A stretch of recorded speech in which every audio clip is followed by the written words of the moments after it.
Karen cradled the fluffy gray cat in her arms, grinning with triumph. After years of feuding with her neighbor, she'd finally gotten the upper hand. Little did she know, this was no ordinary house cat. It was the beloved mascot of the local firehouse, and the men in red were about to unleash a fiery wrath unlike anything Karen had ever seen. Karen slammed her front door, heart pounding with adrenaline. She'd done it. She'd won.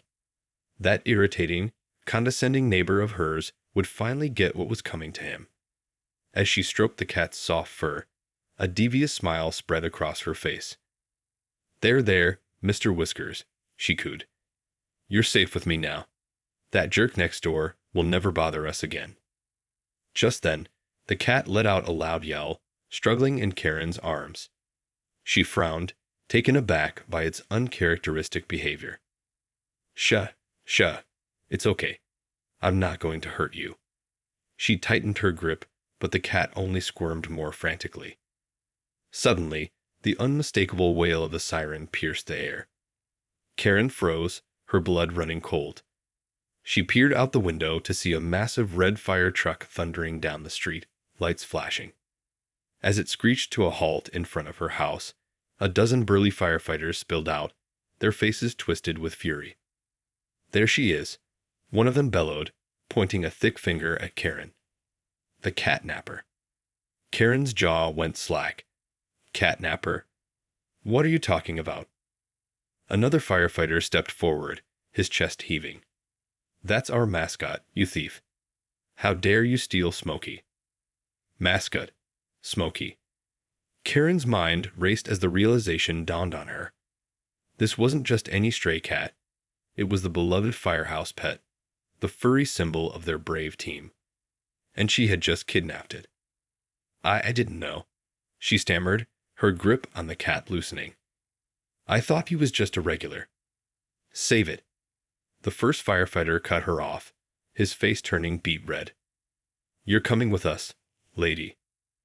Before Karen could react, two burly men in uniform seized her arms, wrenching the cat from her grasp. Smokey let out a triumphant meow as he was reunited with his firefighter family, while Karen could only watch in horror as they dragged her towards the fire truck. No, wait, she pleaded. There's been a mistake. But her cries fell on deaf ears. As the fire truck's siren wailed and the engines roared to life, Karen knew her little act of revenge had backfired in the most spectacular way. She was in serious trouble now, and she had no one to blame but herself. The ride to the firehouse was a blur. Karen sat in stunned silence, her mind reeling as the fire engine careened through the streets. She couldn't believe this was happening. One minute she was basking in the sweet taste of revenge, and the next she was being hauled off like a common criminal. When they arrived, the firefighters dragged her inside and shoved her into a cramped office. Karen's heart raced as the burly men surrounded her, their faces etched with fury. All right, lady, start talking, the ringleader growled, his thick arms crossed over his chest. What the hell were you thinking, stealing our mascot? Karen swallowed hard, her throat suddenly dry. I didn't know he was your mascot, I swear. I thought he was just a stray cat that my neighbor had been feeding. She paused, then added weakly, We've been having this ongoing feud, and I thought if I took his cat, it would really get under his skin. The firefighters exchanged a series of disbelieving glances. You've got to be kidding me, one of them muttered in disgust. Look, lady, I don't know what kind of petty neighborhood drama you've got going on, but you don't mess with Smokey. He's part of our family. The ringleader leaned in, his eyes narrowing. And now you've gone and upset the whole firehouse. Do you have any idea what kind of trouble you're in? Karen's stomach twisted with dread. I'm sorry, I really am. I never meant to cause any trouble. I just wanted to get back at my neighbor, that's all. The firefighter shook his head in exasperation. Well, congratulations. You succeeded. Now you're going to have to face the consequences. Before Karen could respond, the office door burst open and a tall, imposing figure strode in. All the firefighters immediately snapped to attention, saluting the newcomer. "Chief," the ringleader barked, "we caught the catnapper red-handed." The chief, a stern-faced man with graying hair, fixed Karen with a withering glare. "Is that so?" He turned to the ringleader. "What do you propose we do with her?" Karen's heart pounded in her chest as she braced herself for the chief's verdict. She knew she was in deep trouble now, and the worst part was, it was all her own fault. The chief fixed Karen with a steely gaze, his lips pressed into a thin line. "Well, miss?" He paused, waiting for her to supply her name. Karen," she stammered, her palms sweating. "Karen Swanson." The chief nodded slowly. "Miss Swanson, do you have any idea of the trouble you've caused here today?" Karen swallowed hard, her voice quivering. I'm so sorry. I really didn't know Smokey was your mascot. I was just trying to get back at my neighbor, I swear. I never meant to upset the whole firehouse." The chief's brow furrowed. "Well, that's the problem, isn't it? Your little personal vendetta has now become our problem." He turned to the firefighters. "Did she harm Smokey in any way?" The ringleader shook his head. "No, sir. We got to her before she could do anything to him." The chief let out a heavy sigh. "Well, that's something, at least." He fixed Karen with a pointed stare. "But that doesn't excuse what you've done. Stealing a Firehouse Mascot is a serious offense, Miss Swanson. It's an attack on our entire community." Karen's heart sank. "Please, Chief, I'm so sorry. I'll do anything to make it up to you. Just tell me what I have to do." The chief considered her for a long moment, then finally spoke. "All right, Miss Swanson. Here's what's going to happen. You're going to come down to the firehouse every day for the next month and help out around here. Clean the trucks, polish the brass, whatever we tell you to do. And if you so much as look at Smokey the wrong way, you'll be in even bigger trouble. Understand?" Karen let out a shaky breath of relief. Yes, of course. I'll do whatever you say. I promise." The chief nodded, his expression softening just a bit. "Good. And let this be a lesson to you. Don't mess with the fire department. We take care of our own." With that, the chief turned and strode out of the office, the firefighters trailing behind him. Karen sank into a nearby chair, her legs trembling. She couldn't believe she'd gotten off so easy. A month of community service was far better than the jail time she'd been dreading. As she sat there, a sudden realization hit her. Her neighbor, the one she'd been feuding with for years, was going to be absolutely furious when he found out what had happened. Karen groaned, burying her face in her hands. She'd gone from feeling triumphant to utterly humiliated in the span of a single day. This was far from over. The battle lines had been drawn, and Karen knew her neighbor would stop at nothing to get his revenge. She braced herself for the storm that was about to hit. As the days passed, Karen dutifully reported to the firehouse, her head hung low as she scrubbed trucks, swept floors, and polished every brass fixture in sight. The firefighters, while still visibly irked by her actions, begrudgingly accepted her presence and even began to warm up to her. Smokey, on the other hand, wanted nothing to do with Karen. The moment she entered the building, the fluffy gray cat would slink away, his tail held high in disdain. Karen couldn't help but feel a pang of guilt every time she saw him. She may have been spared from serious punishment, but she knew she'd betrayed the trust of the entire firehouse. Meanwhile, the anticipated confrontation with her neighbor had yet to materialize. Karen had fully expected him to come storming over, ready to unleash a torrent of fury. But so far, he had remained eerily silent. This only added to her growing sense of unease. She knew he was planning something, and the waiting was driving her mad. One afternoon, as Karen was scrubbing the chrome on the fire engine, the station's alarm suddenly blared to life. The firefighters sprang into action, their faces etched with focus and determination. Karen watched in awe as they slid down the poles, their boots thundering against the concrete floor. What's happening?"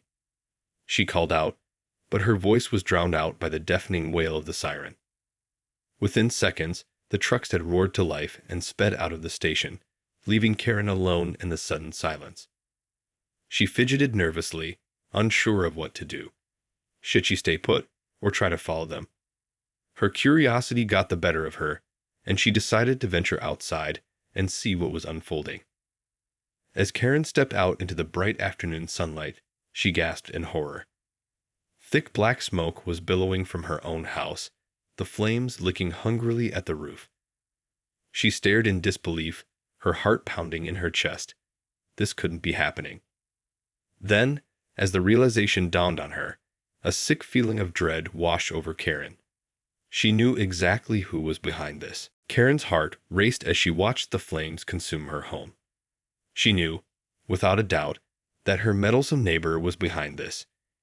He had waited patiently, biding his time, until he could exact the perfect revenge. As the firefighters battled the blaze, Karen stood frozen, her mind spinning. She had to do something, but what? She couldn't very well waltz up to the chief and accuse her neighbor of arson. He'd never believe her without proof. Suddenly, an idea struck her. She turned and sprinted back into the firehouse, scanning the room until her eyes landed on Smokey. The cat was perched on a desk, his eyes narrowed as he watched the commotion outside. "Smokey," Karen called out, approaching the feline cautiously. "I need your help." The cat regarded her warily, his tail twitching. Karen took a deep breath and continued, "Look, I know we got off on the wrong foot, but I really need you to help me right now. Your firefighter friends are in danger, and I think I know who's behind it." Smokey's ears perked up, and Karen took that as a sign to continue. "My neighbor, the one I tried to get back at by taking you. I think he's the one who set my house on fire. You've got to help me prove it." The cat seemed to consider her words for a moment, then let out a soft meow. Karen took that as a sign of agreement and gently scooped him up, cradling him in her arms. "Okay, Smokey, here's the plan." As the firefighters battled the blaze, Karen hurried down the street, Smokey in tow. She knew she was taking a huge risk, but if her hunch was right, it was the only way to save her home and clear her name. Time was of the essence. Karen could only hope that Smokey would be able to help her uncover the truth before it was too late. Karen raced down the street, Smokey clutched tightly in her arms. As she neared her house, the flames had grown more intense, the smoke billowing into the sky in thick, black plumes. Her heart pounded in her chest, fear and adrenaline coursing through her veins. Gripping the cat firmly, Karen darted around the firefighters and police officers, making a beeline for her neighbor's house. She pounded on the door, her desperation evident in every frantic knock.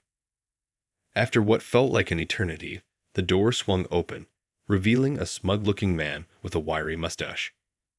Well, if it isn't my favorite neighbor," he drawled, his eyes glinting with malice. "Come to apologize for stealing my cat." "Cut the crap, Frank," Karen spat, her voice trembling. "I know you're the one who set my house on fire." Frank's eyebrows raised in mock surprise. My, aren't we feeling dramatic today? I'm afraid I have no idea what you're talking about." Karen held Smokey up, the cat's fur standing on end. "This cat is the Firehouse Mascot, you idiot. And I bet you knew that all along, didn't you?" Frank's expression darkened, and Karen knew she'd struck a nerve. "I don't know what you're talking about. Now get off my property before I call the cops." "Oh, I'm not going anywhere," Karen shot back, her eyes narrowing. "Not until you confess what you've done." Suddenly, Smokey let out a piercing yowl, his claws digging into Karen's arms. She winced in pain, but held him steady as the cat turned his attention to the house next door. "There," Karen cried, pointing an accusatory finger at Frank. "Smokey knows you're guilty. He can smell the smoke on you." Frank's face turned beet red, and for a moment, Karen thought he might lunge at her. But then, his shoulders slumped in defeat, and he let out a heavy sigh. All right, you caught me," he muttered. "I saw my chance to get back at you, and I took it.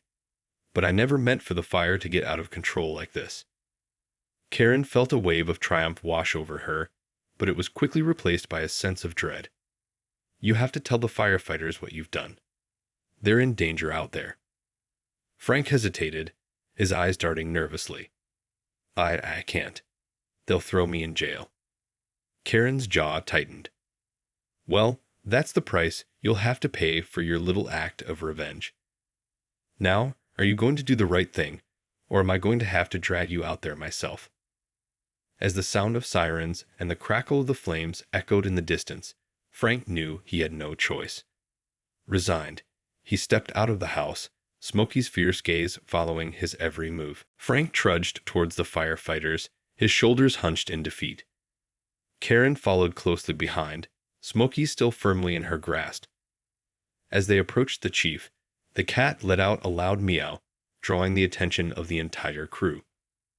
"What's going on here?" the chief demanded, his brow furrowed in confusion. Karen took a deep breath, steeling herself. "Chief, I think I know who started the fire." She gestured towards Frank. "This is my neighbor, Frank, and I believe he's the one responsible." The firefighters turned to Frank, their expressions hardening. The chief stepped forward, his eyes narrowing. "Is this true, sir?" Frank shuffled his feet nervously, avoiding the chief's gaze. I didn't mean for it to get out of control. I just wanted to get back at Karen for stealing my cat." The chief's face grew dark with fury. "You deliberately set fire to this woman's home, putting my men in danger." He turned to the firefighters. "Arrest him." As the burly firefighters seized Frank, the chief rounded on Karen. "And you, Miss Swanson, you brought Smokey here to prove your neighbor's guilt." Karen nodded, her heart pounding. "Yes, sir. I knew he was the one responsible, and Smokey helped confirm it." The chief regarded her for a long moment, his expression unreadable. "Well, I'll be damned. Looks like you managed to redeem yourself after all." Karen let out a shaky breath, relief washing over her. "Does this mean I'm off the hook?" The chief cracked a rare smile. "Consider your debt to the firehouse paid in full. Thanks to you and Smokey, we were able to stop the fire before it caused any serious damage." Karen felt a surge of gratitude towards the cat in her arms. "Thank you, Smokey," she murmured, gently stroking his fur. "I couldn't have done it without you." Smokey let out a contented purr, his tail swishing back and forth.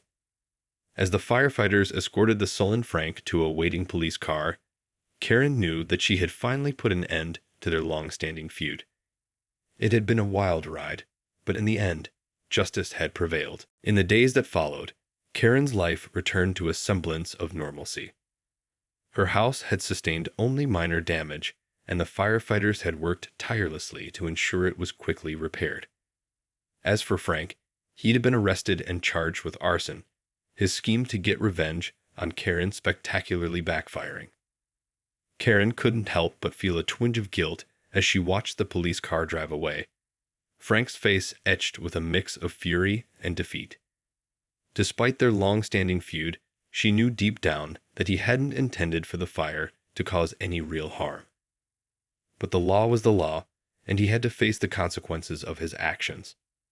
As for Smokey, the Firehouse Mascot had become something of a celebrity in the aftermath of the ordeal. The firefighters doted on him more than ever, showering him with affection and treats. And Karen, well, she had developed a newfound respect and appreciation for the feisty feline.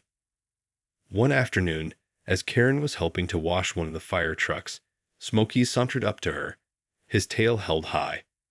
She paused, bracing herself for the cat's usual disdain. But to her surprise, Smokey rubbed against her leg, purring softly.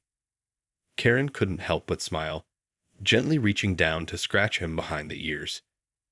"I guess we're not so different, you and I," she murmured.